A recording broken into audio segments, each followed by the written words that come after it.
Bienvenidos y bienvenidas a Entrevistas El Espectador. Hoy estamos con el ahora candidato David Luna, quien recientemente renunció a su curul en el Senado, y no solo eso, sino también al Partido Cambio Radical. Lo saludo, candidato, ¿cómo está? Laura, muchas gracias por esta invitación. Un saludo muy especial a todos quienes nos siguen en El Espectador. Bueno, candidato, yo quisiera iniciar preguntándole ¿por qué renunció ahora? ¿Cuáles son esos motivos detrás? Porque de esta renuncia se venía hablando desde hace un buen tiempo. Entonces me gustaría empezar por allí. Bueno, Laura, yo creo que esto tiene de corazón y de razón. De corazón, yo tengo casi 50 años y llevo 27 dedicado al servicio público. Comencé mi vida como presidente de la Junta de Acción Comunal de mi barrio. He sido concejal, representante, viceministro, ministro y hoy senador hasta hace unas horas. Tengo el sueño y me he preparado para poder poner mis ideas a disposición de los ciudadanos y que ellos los evalúen. Pero dos, en materia de razón, me parece que es muy grave la situación que estamos viviendo. El presidente Petro todos los días crea una crisis, no para defender los derechos de los colombianos, sino para fortalecerse políticamente. Y el espacio donde hay que controvertirlo es donde él se mueve, en la calle, en los municipios, en los departamentos. Yo quería salir a ello y estar en el Senado al mismo tiempo era totalmente incompatible. Primero, porque me pagaban un sueldo de los impuestos de los colombianos. Segundo, porque había unas sesiones que cumplir. Y tercero, porque estoy absolutamente convencido que esta debe ser una causa totalmente ciudadana. Además, usted anuncia su renuncia en un día después de esta tensión diplomática que se presentó entre Colombia y los Estados Unidos, después de que el presidente Gustavo Petro no autorizara el aterrizaje de 2 aviones con colombianos deportados. ¿Tuvo algo que ver ese capítulo diplomático para su renuncia, o sea, para el momento en el que usted presenta la renuncia? Por supuesto que tuvo algo que ver, porque es que a este tipo de acciones del presidente Petro, un trino a las 3 de la mañana que causa una grave crisis diplomática, hay que verla 1, 2 y 3 veces. Petro no estaba tratando de proteger la dignidad de los colombianos, lo que estaba tratando de hacer era precisamente eso, confrontar con el presidente Trump para victimizarse y para salir a decir que si a Colombia le ponían una sanción de algún tipo, las elecciones no tenían cómo desarrollarse de manera efectiva. A eso súmele lo que vivimos ayer, cuando el gobierno nacional reduce casi que en un 50% el presupuesto de la organización electoral, poniendo en gravísimo riesgo las elecciones. Yo sí creo que acá, sin ser alarmistas, pero sí sabiendo lo que está pasando, tenemos que entender que la democracia está en riesgo y que Petro quiere perpetuarse, sí o sí. ¿Y cuál es la lectura que usted hace? ¿Episodios así vienen, se acercan más episodios de este estilo? Pues mire, simplemente le menciono 3. El primero, cuando la Superintendencia de Industria y Comercio interviene en la registraduría de manera ilegal. ¿Para qué? Para tratar de tramitar una inspección al software, que es el que define cuál es la votación. El segundo, tal vez uno de los más complejos, cuando el gobierno le niegan el presupuesto en el Congreso, y esa negada de presupuesto después es simplemente saltada, brincada por el gobierno, tramitando el monto que ya el Congreso le había negado. Y el tercero, muy complejo, la modificación del TLC con los Estados Unidos, cuya única competente era el Congreso. El gobierno lo hizo de manera autónoma. Petro viene brincándose permanentemente al Congreso y hay necesariamente que salir a un escenario distinto a confrontar. Y candidato Luna, ¿cómo tomó Cambio Radical su renuncia?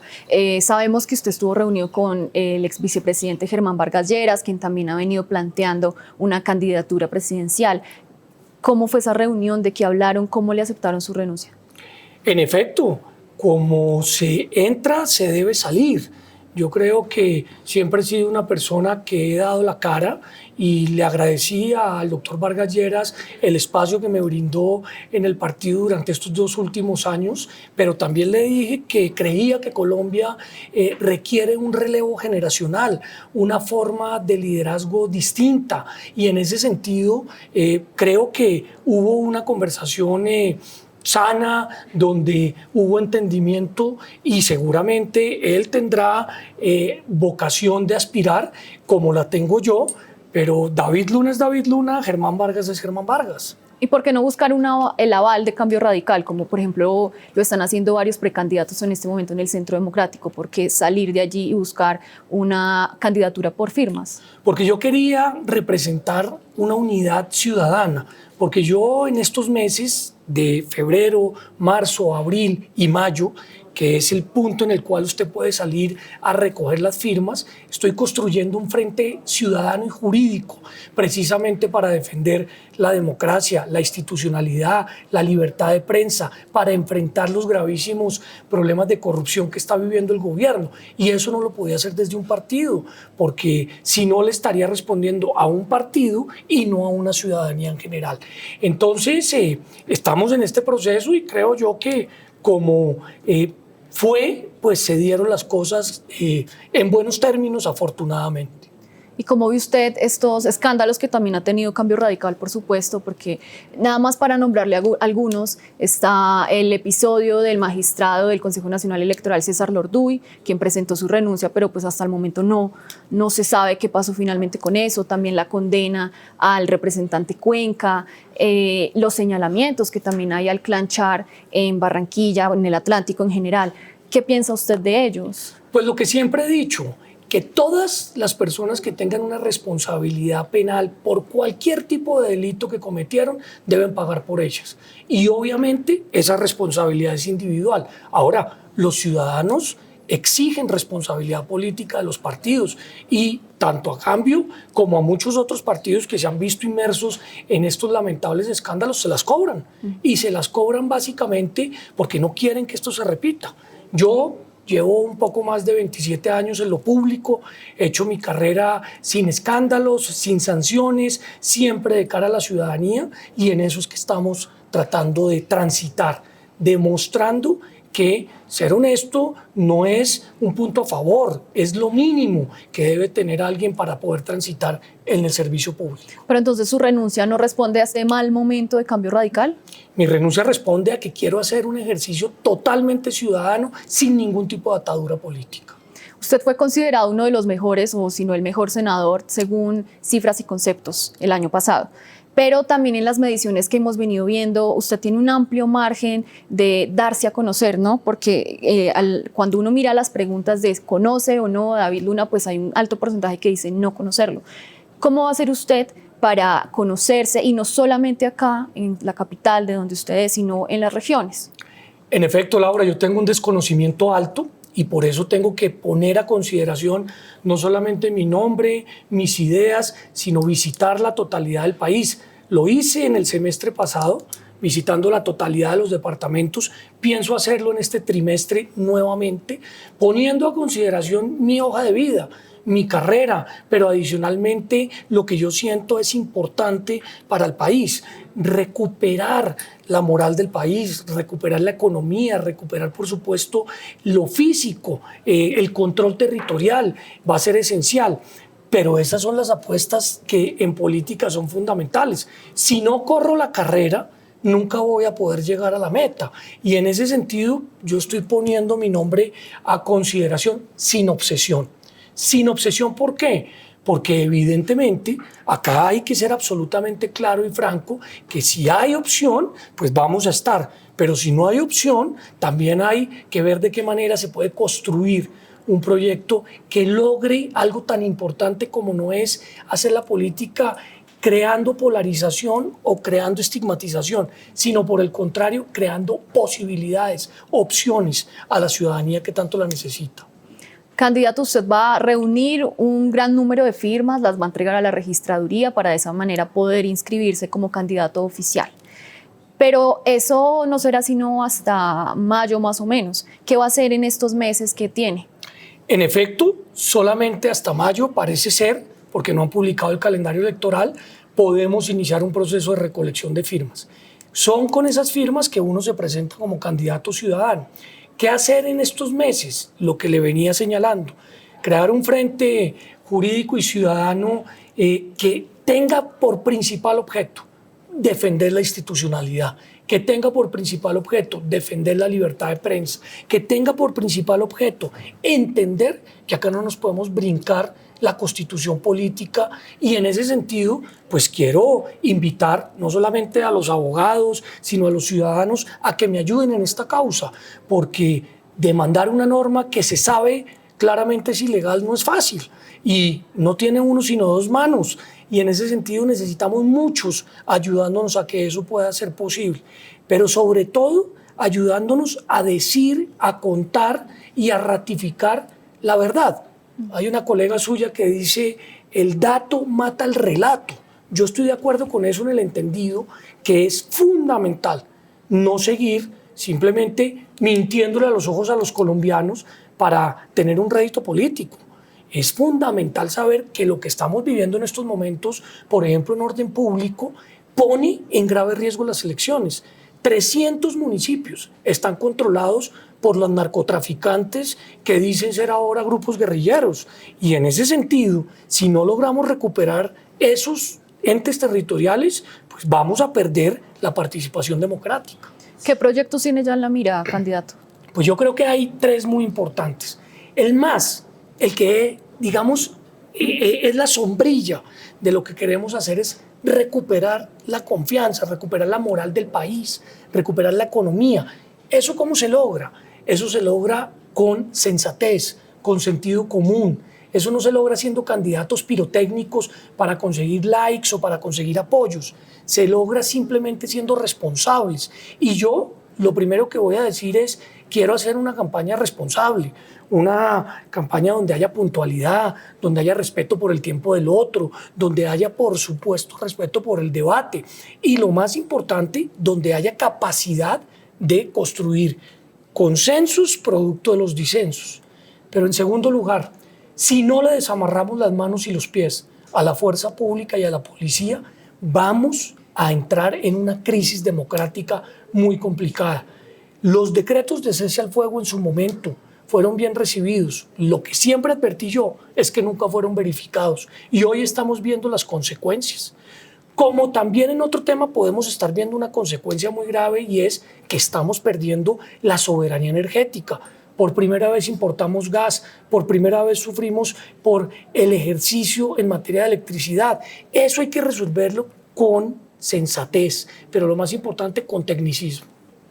Usted le hizo, digamos, una fuerte oposición al gobierno actual, también citó varios debates de control político, presentó varias medidas, pero también allí hay que decir que usted tiene algunas posturas que uno podría quizá encasillar en el centro.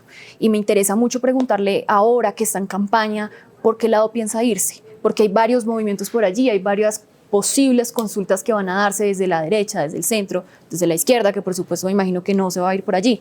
¿Por dónde piensa irse? Yo milito en el partido del sentido común, en el partido de la sensatez. Yo estoy, obviamente, en una fracción que usted puede denominar de centro derecha, pero lo que es absolutamente cierto es que usted no puede negar que hay que dar luchas que todas las corrientes hoy representan. La lucha contra el hambre es fundamental en Colombia y la izquierda dice ser la propietaria de ella. No, ese es un derecho, luchar contra el hambre. La lucha contra algo tan importante como es proteger la institucionalidad o proteger la libertad de prensa, se dice que es de centro. No, es un derecho que tenemos los colombianos. La de la seguridad o la del orden o la del control territorial, que algunos clasifican en la derecha, es un derecho. Yo repito esta frase: la paz no es propiedad de la izquierda ni de la derecha, como tampoco la seguridad es propiedad de la derecha o de la izquierda. Son derechos, y en ese sentido todos los colombianos tenemos que exigir el cumplimiento de ellos. Por esa razón hacemos un esfuerzo grande en hablar con facilidad y en expresar, más allá de la filosofía o la pugnacidad política, cuáles son las soluciones a los problemas que en estos momentos el país requiere. Recientemente el presidente Gustavo Petro dijo que si hoy se celebraran las elecciones nuevamente, él terminaría siendo elegido por las cifras que él dice tener. ¿Cómo ve al progresismo? ¿Cómo ve la pelea entre el progresismo y los demás sectores de cara al 2026? Yo lo que creo es lo que dije hace un rato. Petro hará todo lo posible por mantenerse en el poder. Y esto no es un mensaje alarmista, ni es un mensaje facho, como algunos lo consideran. Es un mensaje de realidad. Están debilitando a como da lugar la organización electoral. ¿Para qué? Para evitar que esas elecciones puedan ser transparentes. Yo particularmente creo que al presidente Petro hay que enfrentarlo en el debate. Hay que enfrentarlo con respeto, como lo hice yo en el Congreso, pero también con argumentos, no con gritos, no con insultos, porque de lo que se trata acá es de señalar en qué ha fallado y cuáles son las posibilidades de mejora. Tengo que preguntarle por una comparación que han empezado a hacer y es compararlo a usted con los Galán, ¿no? En ese momento en el que ellos también militaban en Cambio Radical y luego terminaron saliéndose por todos los escándalos que había en el partido. ¿Usted cree que vive algo similar o es completamente diferente? Yo soy David Luna, yo soy la persona que comenzó una carrera pública desde la base, que ha ido escalando peldaño por peldaño, y yo tengo, digamos, propia dimensión, pero adicionalmente propias ideas, y en ese sentido lo que voy a hacer es ponerlas a consideración. Las críticas, las sugerencias, todas son bien recibidas, pero a mí me tienen que juzgar es por lo que yo hago, por lo que yo edito, por lo que yo construyo y por lo que yo propongo. ¿Ya están diálogos con algunos sectores, con algunos partidos para impulsar esa candidatura suya? Yo obviamente dialogo con muchas personas, pero no, estoy en estos momentos con el ánimo de construir un camino, de recorrer un camino, de correr una carrera, y lo quiero hacer porque, como usted muy bien lo dijo ahora, pues tengo un reconocimiento bajo, no tengo puntos importantes en las encuestas, y en este momento lo que me corresponde es salir a que la gente evalúe si lo que yo soy, si lo que yo he hecho y si lo que yo propongo es lo suficientemente sólido para gobernar un país. Porque acá lo que sí es absolutamente cierto es que la experiencia va a ser fundamental, la tengo, la responsabilidad va a ser fundamental, la profeso, y lo más importante, la coherencia. Y yo creo que hemos demostrado en esto, pues, coherencia durante tantos años. Pero dice usted, sin obsesiones. Sin obsesiones, porque usted tiene que tener absolutamente claro que si no tiene la capacidad de competir, porque la gente o no lo quiere, o no le gusto, o le parece que mis ideas no son lo suficientemente sólidas, pues hay que entender que no hay chance, pero hay que luchar por ese chance. Lo que uno no puede dejar de hacer en la vida, y sobre todo quienes hemos fracasado perdiendo elecciones, es intentarlo. Y yo lo que arranco es una carrera por intentar posicionar algo tan importante como son mis ideas, que son muy distintas a las de muchos, entre otras porque yo vengo del mundo de la tecnología, y yo creo que en ese mundo hay gran parte de las soluciones a los dramáticos problemas que vive Colombia desde hace tantos años. Finalmente, candidato, yo quiero terminar esta entrevista preguntándole cómo ve usted el panorama electoral, el panorama político que se avecina en este año y luego en 2026. Pues Laura, lamentablemente hay mucha incertidumbre, hay mucha desconfianza y, lo más importante, hay mucha preocupación. Y obviamente la ciudadanía quiere que eso se supere para generar mayor empleo, para generar mayores oportunidades. Yo lo que espero es que haya campañas, claro que sí, pero basadas en el respeto y sobre todo en la verdad. Yo prefiero perder una elección antes que tener que insultar a un adversario, o en su defecto tener que denigrar o mentir de un adversario. Yo creo que si por lo menos pudiésemos ponernos de acuerdo en eso, el país podría comenzar a reconectar con algo tan importante como es recuperar la confianza y la esperanza. Y en ese sentido, pues va a ser un año 25 difícil y un año 26 más complicado. Lo más importante es que todos nos demos a la tarea de proteger la independencia y la autonomía de la organización electoral, de exigirle al gobierno Petro que le gire los recursos a una organización que hoy tiene que comenzar las contrataciones de un proceso electoral que se va a dar en marzo del próximo año para elegir Congreso y en mayo del próximo año para elegir presidente. ¿Pero piensa ser el opositor de Petro, del presidente Gustavo Petro, o querer ser visto como él? Pues claramente yo he sido la oposición, una de las caras visibles en el Congreso. Voy a seguirlo haciendo cuando el presidente cometa los errores o desarrolle las estrategias para mantenerse en el poder. Pero yo no tengo ningún problema en reconocerle los aciertos al gobierno cuando acierta. y en ese sentido creo que lo he hecho y lo seguiré haciendo. Perfecto, bueno, candidato, le agradezco mucho por acompañarnos. Seguramente lo tendremos por acá cuando ya la campaña entre en marcha de una manera mucho más agitada y pues nada, los mejores éxitos también. Muchas gracias, Laura, muchas gracias al espectador y a todos quienes hoy tuvieron la posibilidad de ver esta entrevista. Y muchas gracias también a ustedes por vernos y no olviden seguirnos en todas nuestras redes sociales de El Espectador.